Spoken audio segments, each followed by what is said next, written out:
देखेंगे अगला प्रश्न पूछा गया था एग्जाम में, जो पढ़ाया वही आया सीरीज के तहत हम ये देख रहे हैं।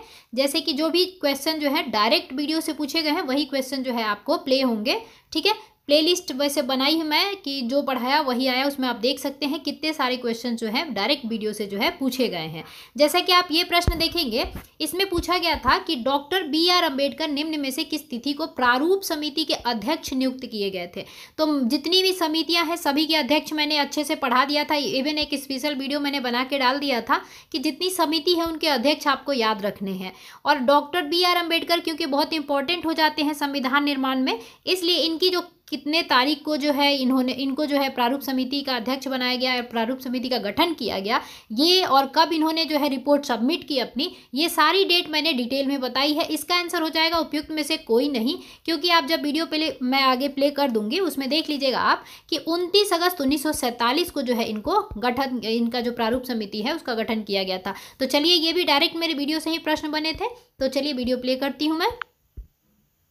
फिर प्रारूप कमेटी के प्रमुख BR अम्बेडकर ने चर्चा के लिए एक प्रारूप संविधान बनाया। तो ध्यान रखिएगा, प्रारूप समिति की जो है प्रारूप कमेटी की जो है 29 अगस्त 1947 को जो है गठन किया जाता है। और इन्होंने जो है अपना जो है 1948 में इन्होंने 4 नवंबर, देखिए ये प्रारूप कमेटी जो है प्रारूप कमेटी, इसको गठित कब किया गया, तो 29 अगस्त 1947 को। ठीक है, 1947 में इसको गठन किया गया। और ये कितने तारीख को, 4 नवंबर 1948 को अपना रिपोर्ट जो है तैयार करके दे देती है, यानी कि संविधान बनाकर दे देती है। इसीलिए जो है BR अम्बेडकर को संविधान का पिता कहा जाता है ना। BR अम्बेडकर को क्या कहा जाता है, संविधान जनक के रूप में या भारत संविधान के पिता के रूप में भी जाना जाता है BR। ये अगला वाला जो प्रश्न पूछा गया था पॉलिटी में, स्वतंत्रता के समय निम्न में से किसने रियासतों को भारत में शामिल होने के लिए मनाने का कार्य लिया था।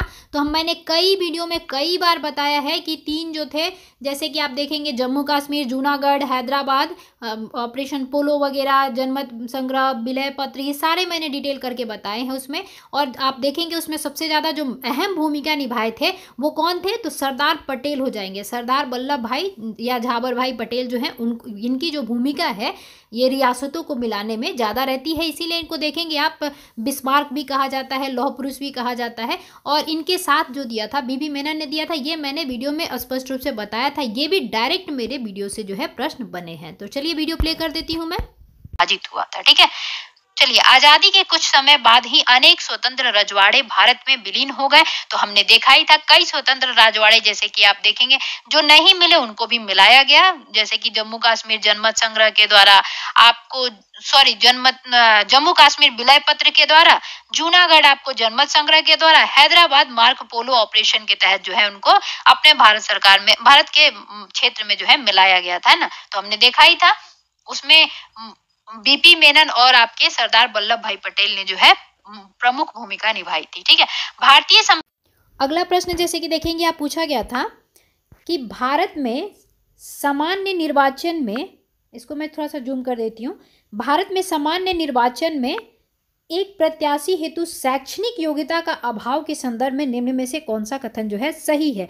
तो आप सभी को पता होगा कि हमारे यहाँ जो चुनाव होता है उसके लिए कोई मिनिमम जो है आपकी एजुकेशन रिक्वायरमेंट नहीं होती है ना।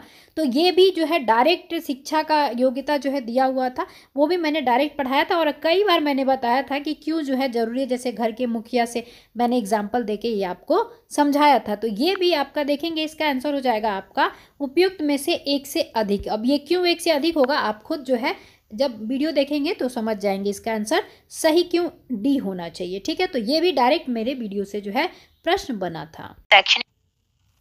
चलिए, अब ये थोड़ी सी कहानी है तो देख लेते हैं। उम्मीदवारों की शैक्षिक योग्यता देखिए हमारे भारत के संविधान में लागू नहीं है। ठीक है, जब देश को सभी नौकरियों के लिए किसी न किसी किस्म की शैक्षणिक योग्यता जरूरी होती है, तो विधायक या सांसद महत्वपूर्ण पदों के चुनाव के लिए किसी किस्म की शैक्षणिक योग्यता की जरूरत क्यों नहीं है। एक्चुअली क्या हुआ था, उस समय जब भारत को देखा गया था तो मैक्सिमम जनता जो थी शिक्षित नहीं थी, इस वजह से जो है वहां पे शिक्षा का जो है योग्यता नहीं लागू किया गया था।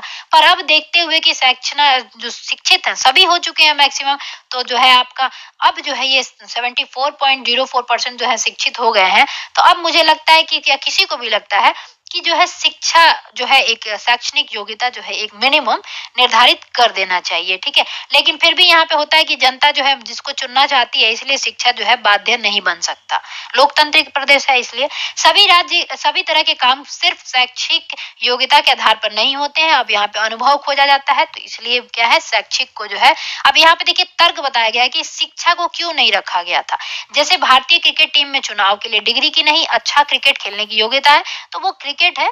खैर, इसी प्रकार विधायक या सांसद की सबसे बड़ी योग्यता यह है कि अपने क्षेत्र के लोगों की समस्याओं को समझे, उनकी चिंताओं को समझे और उनके हितों का प्रतिनिधित्व करे। तो सिंपल सी बात है, देखिए आईएएस वगैरह क्यों बनाए जाते हैं, इसीलिए पढ़े लिखे बनाए जाते हैं ताकि जो है जनता के चुने गए जो प्रतिनिधि हैं, अगर वो कुछ बोलते हैं तो उस पे जो है उनको लागू करना और उनको क्रियान्वयन करना, ग्राउंड लेवल पे जो है इम्प्लीमेंट करना, ये आईएएस वगैरह का जो है काम होता है, ठीक है। इसीलिए पढ़े लिखे आईएएस होते हैं।